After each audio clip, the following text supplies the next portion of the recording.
Hello friends, today we are going to talk about the lens aberration and we are going to think about the types of aberrations, and today especially we are going to talk about the chromatic aberration. So far we saw the type of monochromatic aberrations or spherical aberrations, so remaining type and chromatic aberration we are going to see today. So see friends, today we are going to talk about the type of aberration that is a distortion and what exactly it is. Remember, the distortion is defect that arises if the magnification produced is not same for all parts of the object. So if lens is producing the magnification of an object but it varies with the parts or position of the parts of the object, then that is called as a distortion. So variation in magnification produced by a lens for different axial distance that we are going to see. So here when we talk about the distortion, there are two types. One is barrel shaped distortion and another one is pin cushion distortion. So for sake of understanding, we saw here it is. Let us consider we have the object. This is the original object, and when we observe its image through the lens, so we get these two types of distortions. So this one is pin cushion distortion and another is barrel distortion. So what that types are there, we are going to see. But practically what we are expecting that the lens should produce the same image as the object is, but actually due to distortion we get this different kind of form of images. So here what is barrel shaped distortion that we are going to see. See, in case of barrel shaped distortion, this is an object, and let us consider the object is this. Now when light rays incident on the lens through the image through the object, then after passing through the lens, in case of barrel shaped distortion we get this type of shape.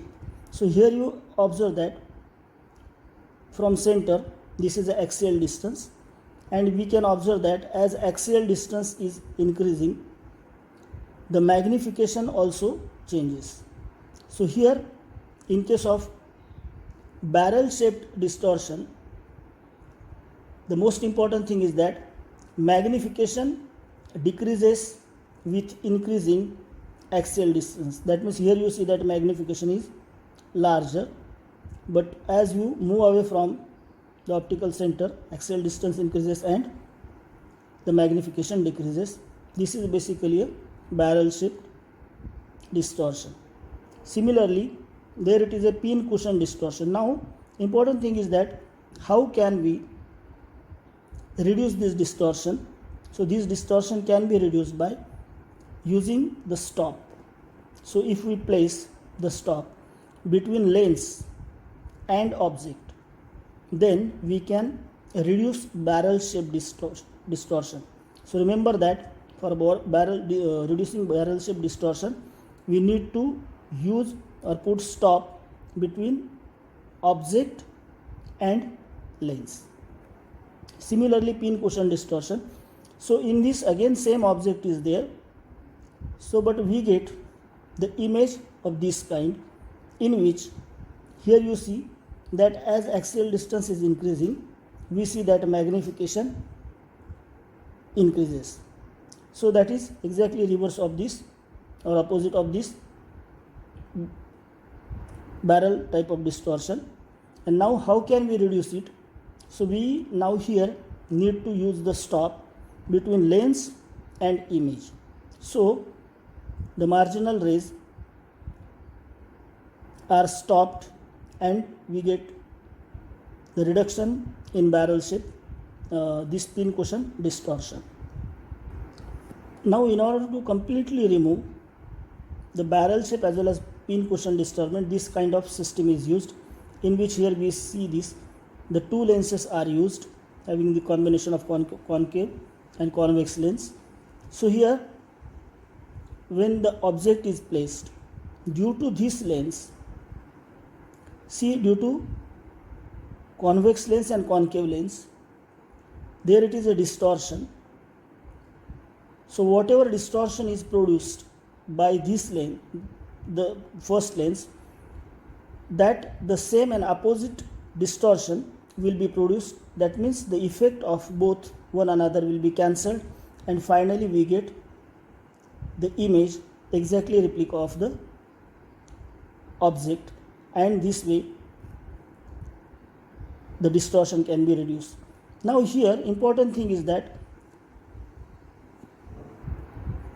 note that whenever we use the stop at proper place and this combination, so here say suppose due to the first lens pin cushion type of distortion is produced.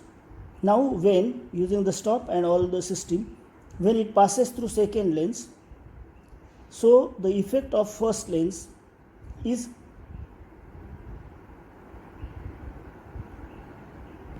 compensated by the second lens. So whatever, say let us consider pin cushion distortion is produced by this lens, then this lens produces the barrel cushion distortion and the effect is compensated, and finally we get this image. Now let us consider chromatic aberration. So far we saw that is various types of aberration in which monochromatic light was used. Now we are going to talk about the chromatic aberration. So important thing about understanding chromatic aberration is, first, the light rays coming to the lens are not monochromatic. That means here we are going to consider the lights which are incidenting on the lens consist of many colors, that is a basically white light. Second important thing that we already know, that refractive index and focal lengths are different for the different wavelengths of the light. So remember that if we consider a lens having certain focal length, okay, but when the white light, ray of white light incident on it, remember that white light consists of different colors, obviously different wavelength. So for that the focal length for different colors are different. That is important thing. So therefore refractive index and focal length are different for different wavelengths of light as far as white light is incident. Now we are talking about chromatic aberration. So from this we can understand the rays of white light after refraction through a lens form a number of colored images of different size at different positions, and this defect is called as a chromatic aberration. So first thing is that the incidenting light is white light. So after refraction, white light consists of multiple colors having different wavelengths, and so for those colors the wavelengths are refractive index or say focal lengths are different, and we get images at different points, and that kind of aberration, okay, so that is called as a chromatic aberration. So this is a defect due to different colors. So now we talk about the types, that is axial chromatic aberration. So when we talk about axial chromatic aberration, remember that first, again the same thing, refractive index of the material of the lens is different for different colors. So once it is there, so here remember that refractive index of the lens for red color is less than refractive index of the lens for yellow color, and again is less than refractive index for violet color. So that is what the things are. Now we know the relation, that is 1 upon f, that is a focal length, that is equal to this refractive index minus 1 into 1 upon r1 minus 1 upon r2. These are radius of curvatures. This is mu refractive index and this is focal length. So now here, as mu r is smaller than all other colors. So for focal length for violet rays is smaller than that of the red rays. So as this value is small, we know that 1 upon f is equal to mu into remaining things, mu minus 1 into 1 upon r1 minus 1 upon r2. So as this, so from this relation we can say that if we consider violet ray, so we know that refractive index of violet ray is higher than mu r.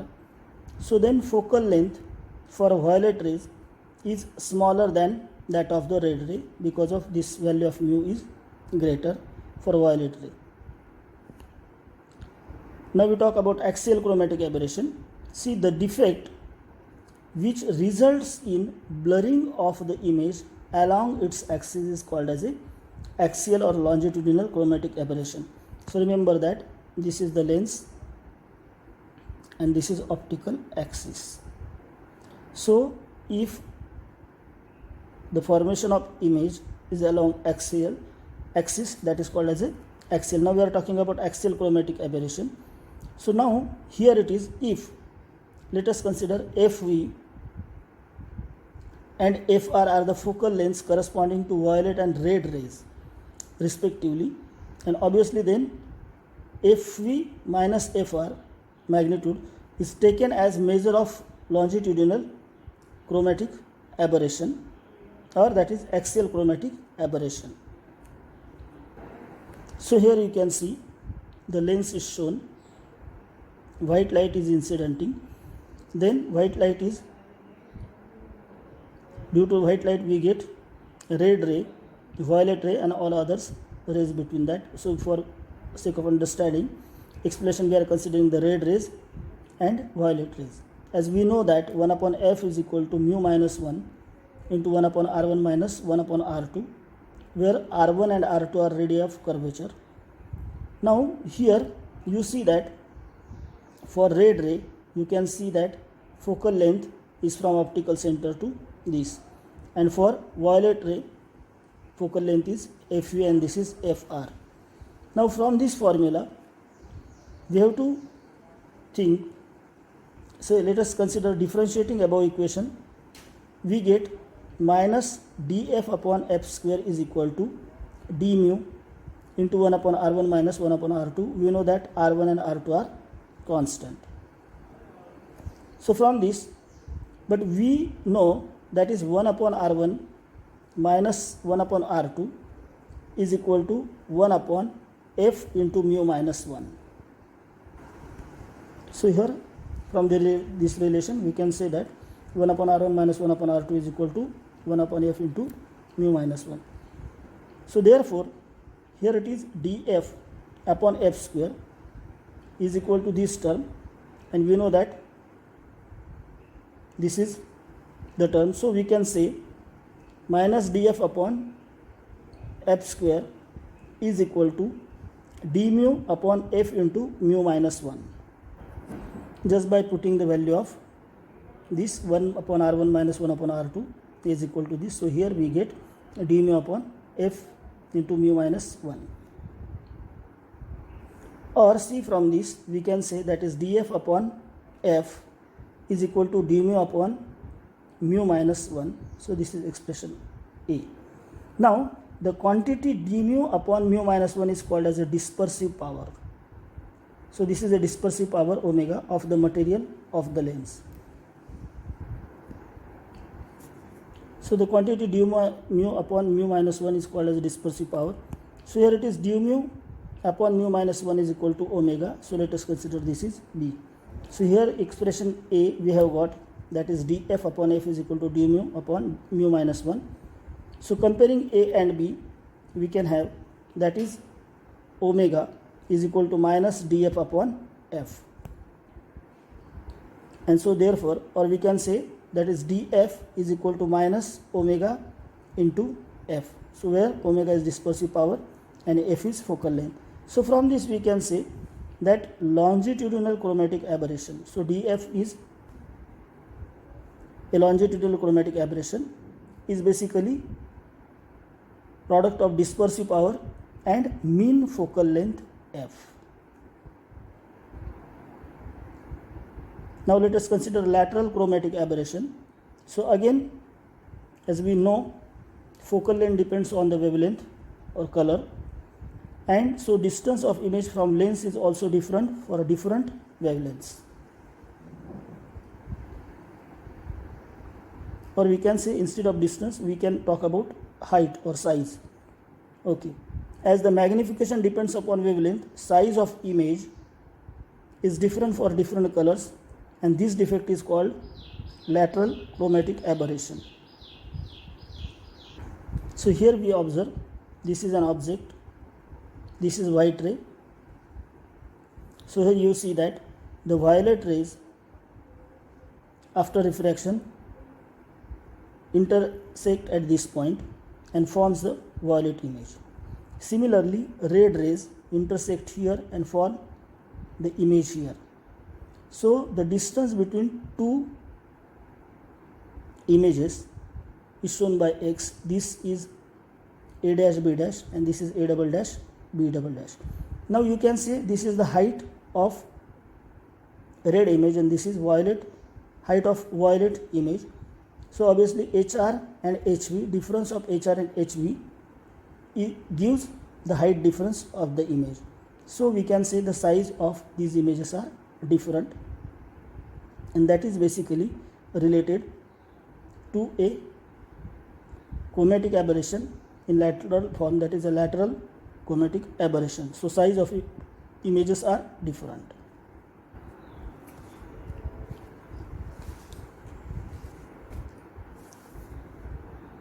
Now let us talk about achromatism. That means how these longitudinal or lateral defect in chromatic aberration can be reduced. So the term associated is achromatism. So when lenses in contact are separated by finite distance, we are going to consider two situations, that how achromatic combination can be formed which will reduce this achromatic aberration. So now achromatic combination of two thin lenses in contact we are going to consider.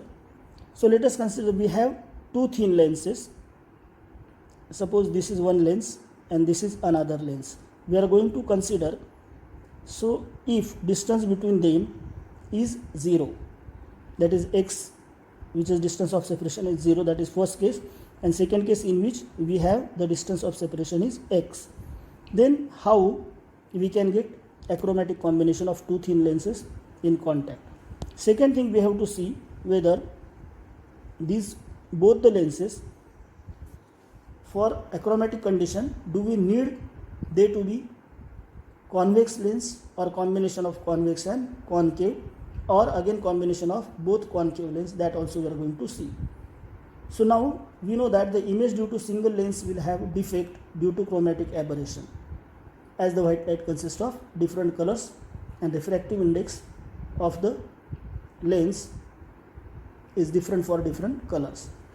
When we talk about achromatic combination, remember that using two lenses this defect can be reduced.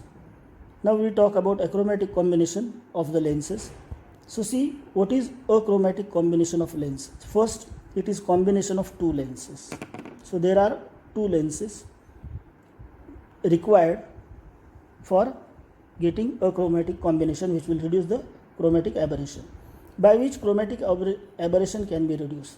So let us consider two lenses, say L1 and L2, having focal length f1 and f2 and dispersive power omega 1 and omega 2.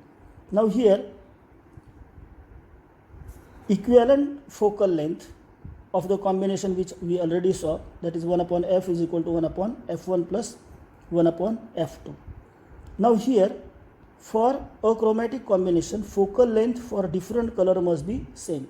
So remember that if we want completely remove the chromatic aberration, so for that the most important condition is that as we see for different colors focal lengths are different, but here for achromatic combination focal length for different colors must be same. So focal length should not change. That means variation in focal length should be 0. So therefore d of 1 upon f must be 0. This is a condition. But as we know that 1 upon f, effective focal length, is equal to 1 upon f1 plus 1 upon f2. So we have to differentiate this, that is d 1 upon f plus 1 upon f2 is equal to 0. So from this we get minus d f1 upon f1 square minus d f2 upon f2 square is equal to 0. So this is a condition. So if this is a condition, that means if we consider this side and we take this term to the right hand side, they must be equal. So here, but we know that is minus df upon f is nothing but omega. It is a dispersive power. So here remember that we have df upon f1 into f1. Okay, so df upon f into f, let us consider. So here we can replace this term by omega. So here we get omega 1 upon f1 plus omega 2 upon f2 is equal to 0. So this is expression D. Now we know dispersive power is always positive. That is the term. So if this is positive and this is also positive, then in order to satisfy this condition, we must have f1 and f2 such that it will satisfy this condition. And so from D, for an achromatic combination, two lenses must be of opposite type, so that if f1 is positive, f2 will be negative, or if f2 is positive, f1 will be negative. Since w1 and w2 are positive, it is possible only with the help of selection of focal length of f1 and f2 to satisfy this condition. So for that we need to use one lens must be a convex and other must be a concave. Now if omega 1 is equal to omega 2, then in this equation this omega and this omega both are same. So we can say 1 upon f1 plus 1 upon f2 is equal to 0. But 1 upon f1 plus 1 upon f2 is nothing but 1 upon f. So if we consider this kind of condition, then 1 upon f is equal to 0. So 1 upon f is equal to 0 means f must be infinite. And if we consider f as infinite, then it becomes a plain glass slab. No curved surface is there and no formation of lens is there. Now if 1 upon f is equal to 0, which gives f is equal to infinite, and if f is equal to infinite means the combination behaves as a plain glass plate and not as a lens, and so achromatism is impossible. So if we consider this case and if it is equal to 0, so no achromatism possible with the help of such kind of condition. So for achromatic combination, two lenses must be made from different type of glasses. So this is only possible when the material of lenses are different, and one must be convex and other must be concave.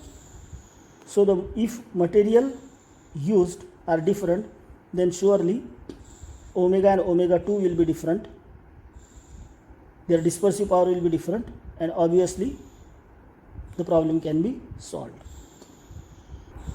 And so here we must have one lens convex and another lens must be concave. That is first thing. And say, let us consider the material of the one lens is say crown and another one is a glass. If we get such kind of combination, then it acts as a achromatic combination which can reduce this chromatic aberration.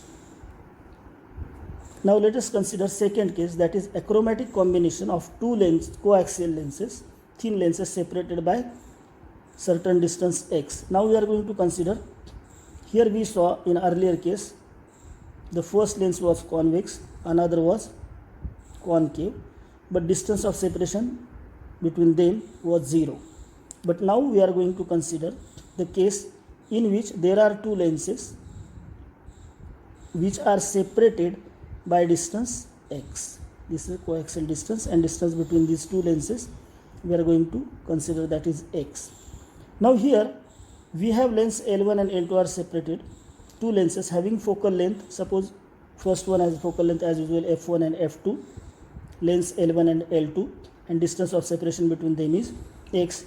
So in that case we know the effective focal length of the equivalent combination, that is 1 upon f is equal to 1 upon f1 minus 1 upon f2, 1 upon f1 plus 1 upon f2 minus x upon f1 plus f2. So for optical system to be achromatic, that means there should not be a change in focal length. Focal length should be same for all colors. So that is d of 1 upon f must be equal to 0.